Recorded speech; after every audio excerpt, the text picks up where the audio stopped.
let's talk a bit about binge eating, compulsive eating, chronic dieting, and obesity.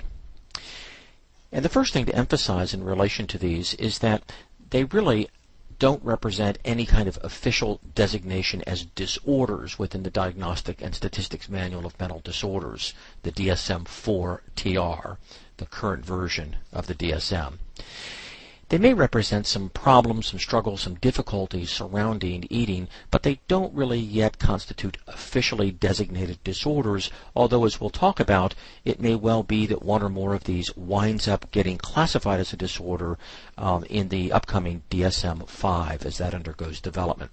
But currently, if someone was experiencing what we'll describe as binge eating, or compulsive eating, or significant serious struggles related to chronic dieting, they would have to get diagnosed under the category of EDNOS, eating disorder not otherwise specified, because again, they wouldn't meet the criteria for anorexia, and they wouldn't meet the criteria for bulimia. So as a result of that, the only other designation is eating disorder not otherwise specified. Well, let's take a look at each of these in turn. First of all, when we talk about binge eating disorder, we're talking about a kind of struggle or experience that is much more common than either anorexia or bulimia. Binge eating disorder, while it isn't officially recognized within the DSM, does have a research-related criteria set associated with it, so it is under consideration and is currently being studied for possible inclusion in the DSM. Binge eating disorder is marked by recurrent episodes of binge eating. The idea is that a person would be binging at least a couple of days per week for an extended period of time. In other words, it's not an occasional or acute condition, it's one that represents an ongoing pattern, a problematic and chronic pattern, much like the kind of criteria that attends both anorexia and bulimia. It can't be a passing problem, it has to be an enduring problem. Secondly, binge eating disorder is associated with feelings of impaired control over eating. And again, this reflects that sort of eating discontrol, the impulsive eating experience or criteria that's common, for example, in bulimia. The person doesn't control the eating. In a sense, the eating controls the person. And so this would be an individual who would start to eat something or would confront food and then just lose control and continue eating and eating and eating. It's very much like the binge aspect of the binge purge cycle within bulimia. And like that binge purge cycle within bulimia, it's accompanied by significant distress over the binge eating. This is very common to many, if not most disorders in the DSM, where there is significant personal or emotional distress. The person is concerned about, worried about, quite distressed over the binge, but simply can't control it. Importantly, the defining feature in relation to a binge eating disorder is the absence of any kind of regular compensatory behavior, very much unlike bulimia. There's no effort to undo the effects of the binge. There's no self-induced vomiting. There's no use of laxatives or diuretics or emetics. There is no compensatory exercising. There's nothing designed to stop or compensate for or undo the ingestion of all the calories associated with the binging. Well, needless to say, in the absence of compensatory behavior, all of the ingestion, the caloric intake, really registers an effect. So people who suffer from or experience a binge eating disorder in the absence of purging tend for that reason to be relatively overweight. Importantly, as with bulimia, the notion is that there will be a kind of rule out. That is, the symptoms of a binge eating disorder could not occur exclusively during periods of anorexia or bulimia. One way to think about that is that just as anorexia trumps bulimia, so too would anorexia and bulimia both trump binge eating disorder. You couldn't have a binge eating disorder, in other words, if you qualified for a full-blown bulimic disorder. So these are some of the thoughts that are currently guiding the development of a criteria set for binge eating disorder. A critical thing to recognize in relation to this is that there is an aspect of impaired control in a binge eating disorder. Indicators of that were things like an individual who eats very rapidly, and that is, like we discussed under bulimia, they may just simply be cramming the food in their mouth. They may not be attending to flavor. They may not be attending to the enjoyment. They're simply eating robotically, mechanically, or even quite rapidly. Importantly, in a binge eating disorder, the person will eat until they feel uncomfortably full. Now, many of us will eat some people will eat until they're no longer hungry. Many people eat until they are full. Here, these people tend to eat until they are uncomfortably full. They're full, they're uncomfortable, and they continue forcing more food down themselves. They're eating large amounts of food even when they're not hungry, because their eating is not in response to hunger cues so much as it is to emotional cues. They're binging, they're gorging. Importantly, oftentimes people suffering from a binge eating disorder really tend to eat alone out of embarrassment of being seen eating large quantities of food in public with other people. Now, this is important because they're concerned that in public, in a social context, they might actually lose control, like if they were to go to a party and to be a spread of hors d'oeuvres and foods, that they might actually lose control and humiliate themselves or shame themselves or embarrass themselves by just sort of continuously eating and stuffing down large quantities of food. So they actually fear discontrol, and for that reason tend to actually avoid public contexts where there might be the possibility of a kind of open or free feed that they couldn't control themselves or hold themselves back from or harness themselves in relation to. As in the case of bulimia, when they experience a kind of binge, it's followed by feelings of disgust, guilt, or depression as a consequence of that gorging. They feel badly about it. But again, this doesn't trigger, in the case of binge eating disorder, any act of purging, vomiting, or other kind of compensatory behaviors. Features that are associated with binge eating disorder include the following. First, as I've already mentioned, eating is often triggered emotionally. They're not eating and binging or gorging out of response to hunger. It's oftentimes out of response to an adverse emotional situation, just as in the case of bulimia. They can oftentimes binge during an episode or feeling a kind of dissociative quality, and many people who suffer from binge eating disorder will talk about that. They'll talk about it's almost as if they were on automatic pilot, like they were an automaton, almost as if I weren't really there. I was kind of watching myself just stuffing things into my mouth without even necessarily feeling like I was the one doing it. It had almost a surreal or otherworldly kind of quality to it. And so this is that notion of almost a dissociative episode that occurs when the person is not feeling like him or herself. They're just almost outside looking at themselves doing this sort of horrible overeating. Oftentimes, people with a binge eating disorder have a prior history of dieting and have a prior history of being overweight. On average, individuals who suffer from a binge eating disorder are more likely to be obese than they are normal weight, precisely because they're not engaging in compensatory behavior, and so those calories are being absorbed and ingested into the body, into the system. Because their days, their weeks, their months, and their years are accompanied by significant episodes of binging, it's also the case that they may have significant weight fluctuations. And you'll sometimes see this with binge eating disorders. They experience oftentimes an impairment in social and or occupationally related activities that are specifically due to the eating disorder. And again, if I fear that I will lose control in a public context around food, then the tendency is to avoid those contexts. So I don't go to socials at work. I don't go over to people's houses. I don't go to parties, because those are contexts that would present me with maybe even an irresistible kind of allure and attraction and seduction to gorge, to overeat, to binge, and then to embarrass or humiliate myself. So the tendency then is for the social world to kind of shrink, particularly given that so many social occasions, so many parties, so many activities, when people, family, friends, co-workers get together are around food. The tendency is to avoid those occasions and to have the social world kind of shrink or diminish, leaving the person relatively alone and isolated.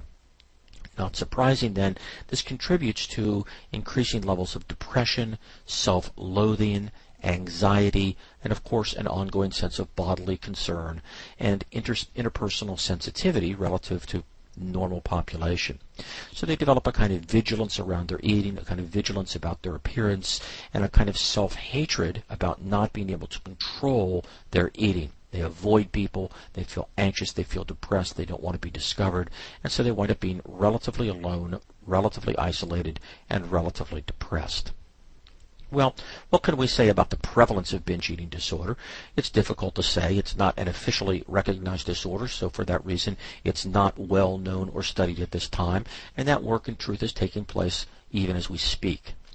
Best estimates currently are that the prevalence of binge eating disorder may be in the area of maybe 0.7% to 4% of the population. This would be non-patient community samples. So this would make it a pretty common disorder, if in fact it winds up being a disorder that is discrete and different from bulimia per se. It may be that rather than in non-patient community samples, in weight control programs, that binge eating disorder constitutes between 15 and 50% of those people who are in Jenny Craig programs, are in Weight Watchers programs, and so forth. In other words, because they tend to be relatively heavy and to have, by virtue of binging without purging or compensatory behavior, to gain weight and develop obesity, it's reasonable to expect that they might be overrepresented in weight control programs. They are concerned about their weight, they are concerned about their body image, and they don't have compensatory mechanisms to deal with their chronic binging behaviors. Women, the notion is, have a considerably higher prevalence rate than men, probably 1.5 times greater than men do in relation to binge eating disorder. The onset of the disorder is oftentimes in the late adolescent period or the early 20s. That's when the most common onset of binge eating disorder is, not unlike you would see with bulimia, but different than you would see with anorexia, which typically occurs somewhat earlier than that. And often the disorder begins after experiencing significant weight loss from dieting. This is important because what happens is that the person engages in a long period of restricted sort of dietary consciousness, dietary restriction, fasting, eating as little as they possibly can. This, of course, increases the body's hunger signals. The person becomes incredibly famished, very hungry, and it increases the likelihood that then they are going to go binge. So this is that almost a yo-yo diet writ large. The person self-starves, and then they get so hungry that they go and just gorge and feast. It's a little like the old notion that don't go to the grocery store when you're hungry because you'll buy so much more food. If you fast for a period of time and then you're given the opportunity to eat, the tendency is to overeat and binge. Well, there are a number of complications associated with binge eating disorder, and those include things like the following: higher serum levels, cholesterol levels in the blood, tendency to have high blood pressure, the tendency toward a risk factor for stroke, increased likelihood of diabetes, which is induced by taking too much glucose or sugar, heart disease, and depression, where between 15 and 50% of those people, for example, in weight loss programs, reflect levels of depression. What's happening here is we don't know cause and effect. For example, with depression, we don't know whether the depression causes a binge eating disorder or binge eating disorder causes depression. Most of this work, in truth, is correlational. But in terms of some of the medical things, it's pretty clear that many of these challenges and these medical conditions are the result of the ingestion on a chronic level, on a chronic basis, of very high sugar, fat, and saturated fatty foods. These are the things people tend to binge on. They tend not to binge on carrot sticks and celery. They tend to binge on ice cream or other candies or fatty chips and food and that sort of thing. So this puts a kind of strain on the metabolism. It results in the over-release of insulin as a way to compensate for this sort of blood sugar assault. So the person is in a way stressing and straining the body, the digestive system, and the metabolism that can trip a wide variety of these sort of medical problems. Let's turn then to talk a little bit about a second disorder that has to do with compulsive overeating. Compulsive overeating is a bit different than binge eating disorder. Again, it's under study, and it's not clear whether compulsive eating will be included in the DSM-5 or not, but it is the subject of some discussion and may be given some consideration in relation to possible inclusion. Again, like binge eating disorder, it's currently not yet officially recognized, and if you were to see compulsive overeating, then it would be diagnosed as a eating disorder not otherwise specified. Compulsive overeating is different from binge eating disorder. Binge eating disorder is marked by these very discrete, very acute episodes of gorging. Compulsive overeating, by comparison, is an individual who sort of continuously grazes. That is, they're always eating. The tendency is to be thinking about food, to be planning their food, their next opportunity to eat, to be fantasizing about different foods. They have an ongoing relationship with food. It occupies a fair amount of their waking lives. Importantly, in compulsive overeating, which basically is eating very regularly, almost consistently, almost continuously, the relationship between food is a much more positive relationship than it is with, for example, binge eating or bulimia, or certainly anorexia, where the relationship is negative or deeply ambivalent. By comparison, a compulsive overeater has a generally quite positive relationship to food. That is, they like food, they're attracted to food, they're always thinking about food favorably, they're anticipating food, they're looking forward to food. They're not fearful of food, they're not anxious about food, they don't feel guilty about food, they don't feel ashamed about eating. This has to do with the distinction between the gourmet and the gourmand. You'll recognize that a gourmet is somebody who has a fine taste, a cultivated palate, and can appreciate various food textures and flavors, and the subtlety and nuance of various foods on the palate. By contrast to a gourmand is someone who is indiscriminate in his or her eating, simply loves to eat anything. Doesn't matter how subtle it is, doesn't matter how good it is, doesn't matter how fine it is. It's not about a particularly discriminating palate, it's about just continuously eating food. The compulsive overeater is much more like the gourmand. Let me say something then about obesity, because it's pretty clear here that in the case both of binge eating disorder and compulsive overeating, when there is no compensatory activity associated with the ingestion of that kind of calorie intake, that the person is ultimately over time going to increase in weight. They're going to gain some weight. And there's no doubt that obesity in our culture, just broadly and generally, is in fact increasing. It's increasing across time. And it's increasing in relation to a wide variety of things. First of all, we simply don't have the same level of activity that we once had. We're not primarily an agrarian culture. Farming has given way to a lot of white-collar work in which a lot less caloric expenditure is involved. Many more people are sitting behind computers and doing a variety of office and desk kind of jobs, and not nearly as many people are involved in hard manual labor, 8, 10, 12 hours a day. Relatedly, our culture is increasingly technologically driven. So we have cell phones. You don't even have to walk over to the phone anymore to pick it up. We have remotes on our TVs, so we don't even have to go up to change the channel. And in general, all these technological features are designed to make life easier. A lot more time is spent online. A lot more time is spent basically on our seats.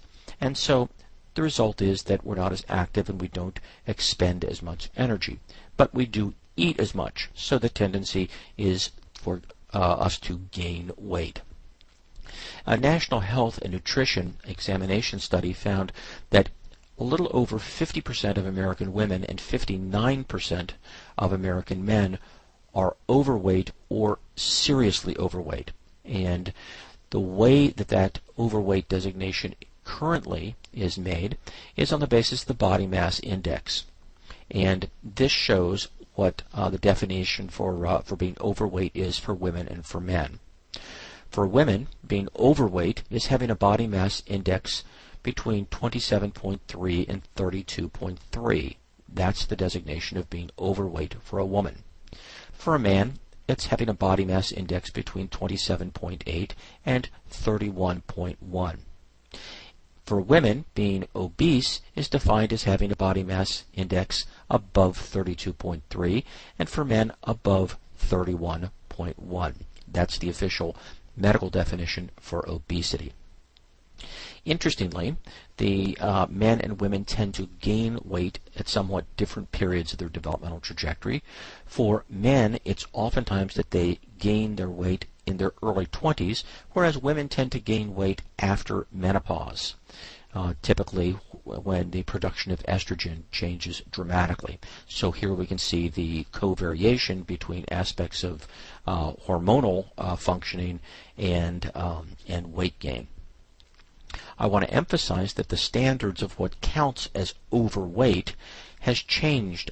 Those standards have changed across time.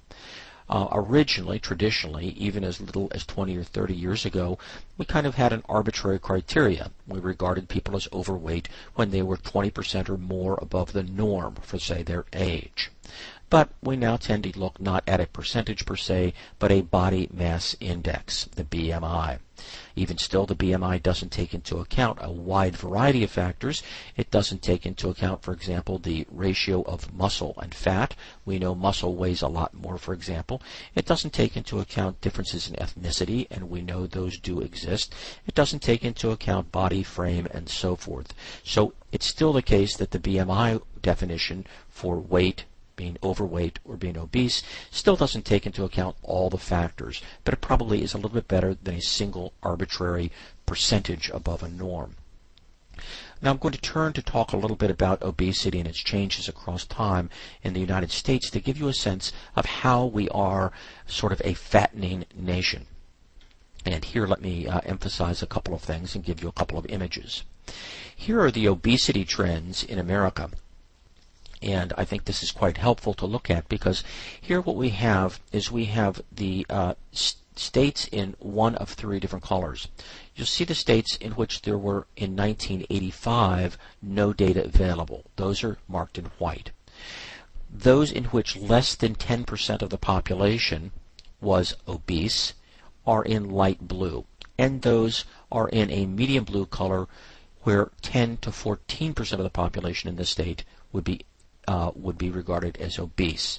Now here we're going to regard obesity as having a body mass index of 30 or greater. An example of that would be a woman who was 5 feet 4 inches being 30 pounds overweight.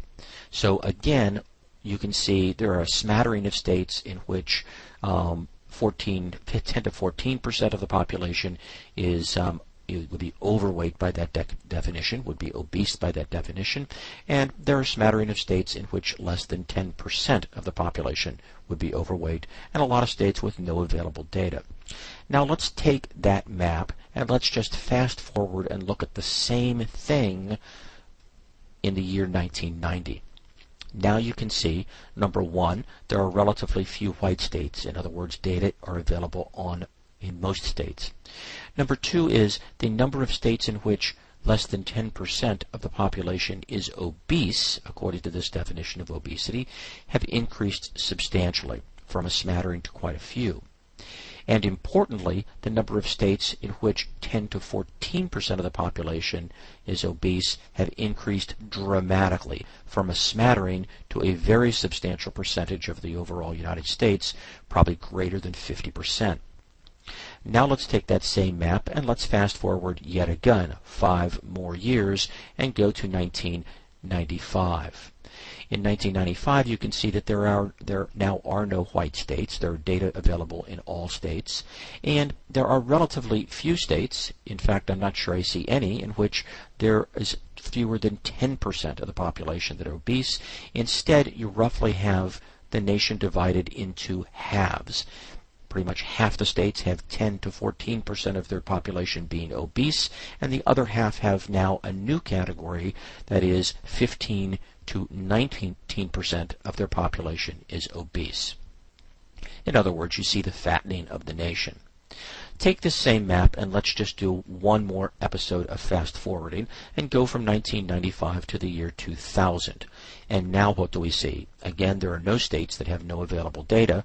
There are now no states that have fewer than 10% of the population obese.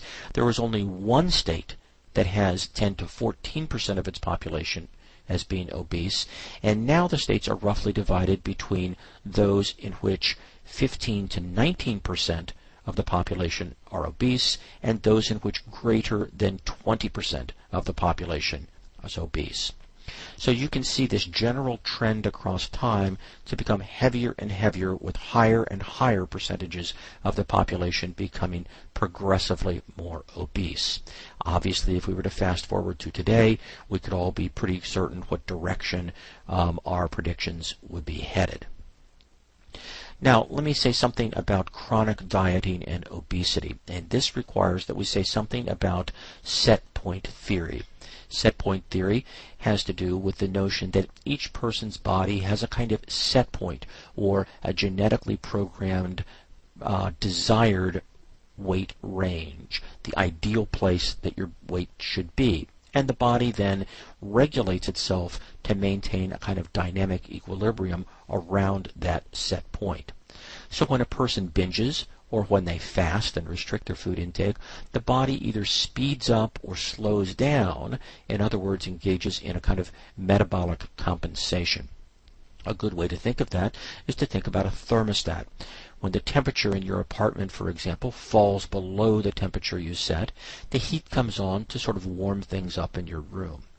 When the temperature gets too hot, then the air conditioner comes on, again to return it by way of dynamic equilibrium to whatever the set point on your thermostat is.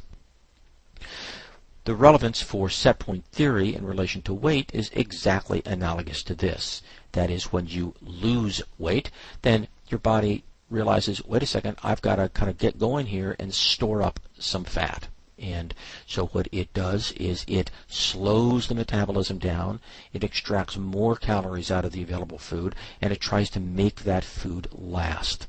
On the other hand, when you gorge more, when you eat more, your body recognizes, wait a second, I've got to speed up my metabolism and burn off some of this stuff in order to keep my weight more or less constant. So that's the operation of set point theory.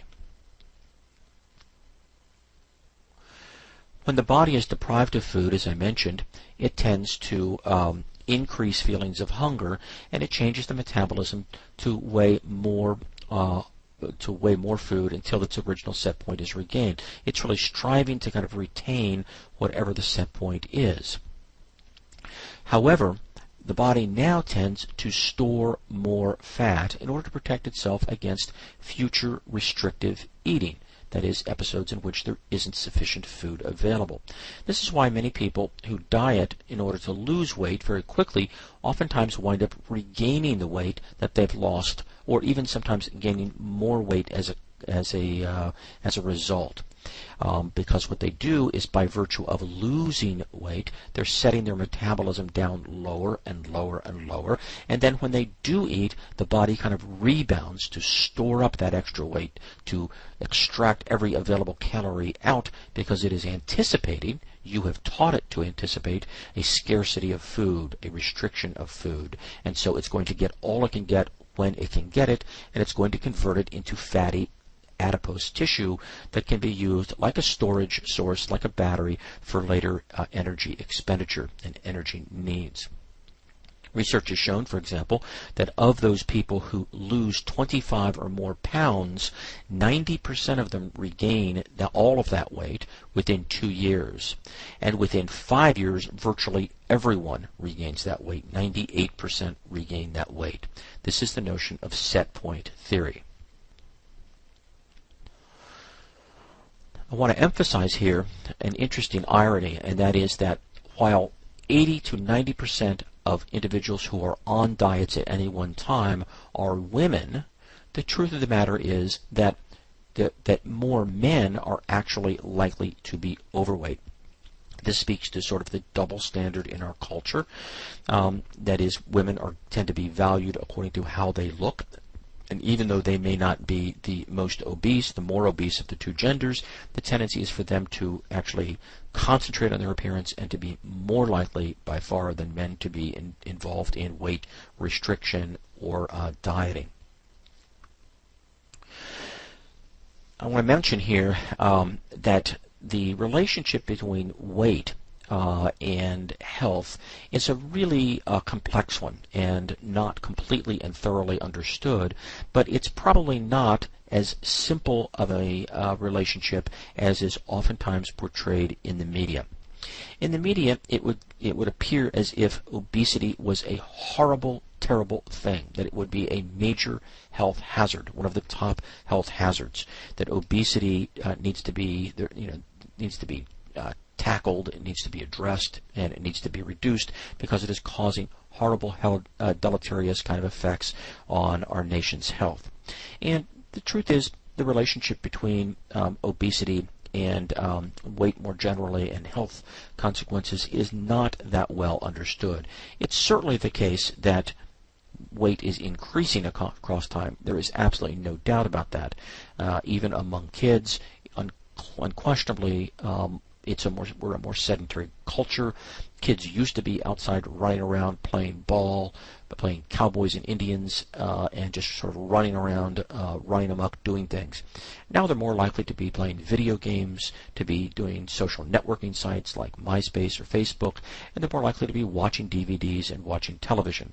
So there's no doubt that weight is increasing even among young children. But the relationship between weight and health is not so clear. As early as 1969, the American Cancer Society's longitudinal study of men and women, following 800,000 of them across a 6-year period of time, began to question the relationship between weight and health. What they found in that study, among many other things, was that only weight loss dramatically increased the risk of premature death by heart attack or stroke. Not weight gain and not weight amount, but rather a substantial decrement, a loss in weight, seemed to be the thing that was related to an increase in heart disease or stroke. The notion here is that starvation or malnutrition associated with dieting may actually be the proximal cause of heart disease, arteriosclerosis, hypertension, and diabetes. And these are precisely the kinds of things that conventionally we tend to associate with obesity. And yet the literature suggests that being overweight itself doesn't seem to be a substantial risk factor, at least up to a point. It tends to be substantial weight loss or yo-yo dieting where there are substantial weight fluctuations that place the greatest stress and strain on the body. I mean, just mention here something about power, obesity, power, and stereotypes, because what we currently know is not always consonant with what our cultural stereotypes are concerning weight and obesity. in our culture, non-obese Americans, normal weight Americans, tend to have a higher socioeconomic status. That is, they tend to be more affluent, have more money, they tend to be better educated, and they tend to have greater access to dietary information and to health services. Well, this means then that they oftentimes can afford to have healthier, to eat more healthily, and of course to have more nutritional education and to know what good food and good eating habits consist of. And so this is an important issue because it may well be that the issues of weight and obesity are stratified culturally and economically within our culture. It may be that access to greater wealth, the greater distribution of wealth, would be a very effective way to combat issues of weight by making people provide them greater access to different food sources that would be more expensive, and to health care systems and to educational systems about good diet and eating. In our culture, we tend to have a profound weight stereotype. We tend to believe that overweight people are weak-willed, that they eat too much, that they're impulsive, that they're lazy, or that they're even immoral. Part of this owes to our Horatio Alger story. We have this notion of sort of rags to riches, that people can pull themselves up by the bootstraps, and that people are what they make of themselves. And if they are fat, if they are overweight, that they are obese, that they are also responsible for that. And it's simply a matter of the choices that you make that determine whether you will be fat or not fat, for example. So people get blamed for their body size as if they are wholly responsible for it. The truth of the matter is, and the book you're reading in this course, Body Wars, outlines this, in 12 of 13 studies, obese people have been found to eat the same or less than non-obese people, and they make largely the same or very similar food choices. So both in terms of what they eat and what they choose to eat, there doesn't seem to be substantial differences between people who experience obesity and people who are normal weight. Of course, this is normative and not idiosyncratic data, not individual differences, and it is the case, of course, that anyone could eat enough to become obese, and they could be wholly and completely responsible for that. But the other part of it is that a substantial percentage of weight is influenced by a genetic predisposition or a heritability loading. Evidence suggests that somewhere between 25% and 70% of adult weight is a direct result of genetic influences. Let me just give you a very quick obesity quiz, and we will see how you fare in relation to these questions. True or false? Weight is a reliable predictor of health. The answer is false. Weight is not a reliable predictor of health. Probably the most reliable predictor related to weight is that substantial weight loss, particularly rapid loss on a chronic basis as in yo-yo dieting, is predictive of health risks. Number 2, true or false, there are significant differences between the eating habits of normal and obese people. Again, false. There can be differences, but by and large the differences are fairly small, both in terms of the amount of food that they eat and in terms of the types of foods that they eat. Number 3, when it comes to weight, genetics may be more important than the environment or learned behavior. The answer is true. Number 4, the health problems associated with obesity may actually be the result of dieting. The answer is true.